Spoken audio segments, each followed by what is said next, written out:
Et nous partons en Charente, à Angoulême, rejoindre le maire de la ville, Xavier Bonnefond. Bonsoir, vous célébrez D'accord, la très bien. victoire de Thomas Mesnier, si vous entendez. Oui, bonsoir.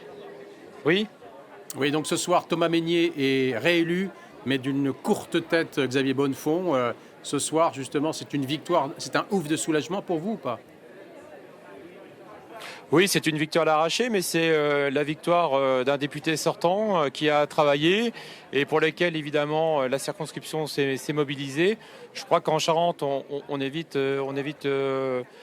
pas totalement le pire parce que malheureusement, on a une candidate RN élue, mais on aurait pu aussi avoir un candidat donc insoumis élu sur la première circonscription. C'était ce sur quoi je me suis attaché, en effet, en me mobilisant auprès de Thomas Mesnier. Alors justement, une situation particulière en Charente, vous l'avez rappelé avec l'élection d'une candidate du Rassemblement national. Sur le plan plus large, sur le plan national, cette situation, elle vous inspire quoi, Xavier Bonnefond? Une situation de blocage, on se dirige vers une situation un peu particulière quand même ce soir, non? Oui, complètement. Je crois qu'il faut avoir l'honnêteté de le dire. On sait, avec le faible nombre de députés insoumis, comment à l'Assemblée nationale ça s'est comporté ces 5 dernières années.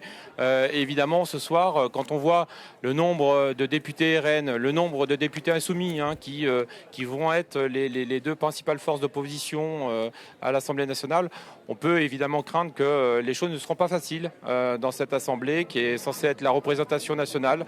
Et heureusement, il nous fallait des candidats en local qui connaissent le territoire, qui connaissent également aussi les arcanes du pouvoir pour pouvoir faire en sorte qu'en Charente, on puisse quand même continuer à profiter des relais des uns des autres. C'est chose faite ce soir à Angoulême et à Cognac notamment.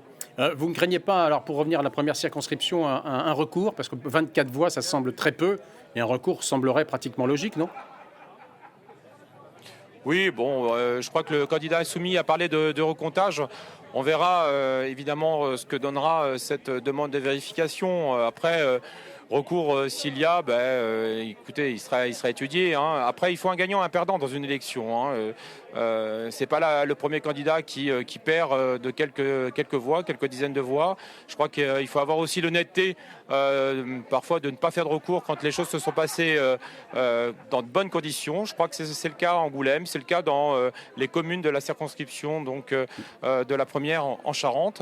Et après, s'il souhaite faire un recours, c'est lui qui prendra cette décision. Mais à un moment donné, je crois que les électeurs ont montré aussi à la fois leur meilleure mobilisation sur ce tour de scrutin, et puis les assesseurs ont montré aussi leur professionnalisme dans le déroulé des opérations électorales sous l'égide des mairies. Xavier Bonnefond, vous êtes un proche d'Édouard Philippe, hein, je crois, proche d'Horizon.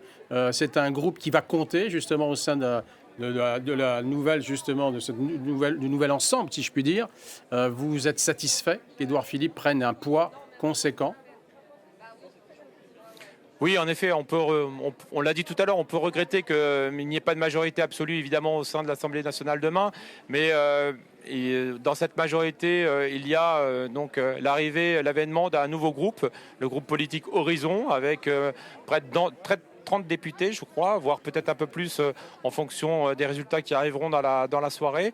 Donc c'est un fait politique majeur, marquant pour nous, puisque je crois que Édouard Philippe a montré ses compétences, ses qualités d'homme d'État, sa mesure également. Et nul doute que son professionnalisme, son expérience politique pèsera demain, compte tenu de la situation quand même chaotique dans laquelle on peut retrouver l'Assemblée nationale pour ces 5 prochaines années. Merci Xavier Bonnefond pour cette réaction à ce scrutin de ce soir. Je vous propose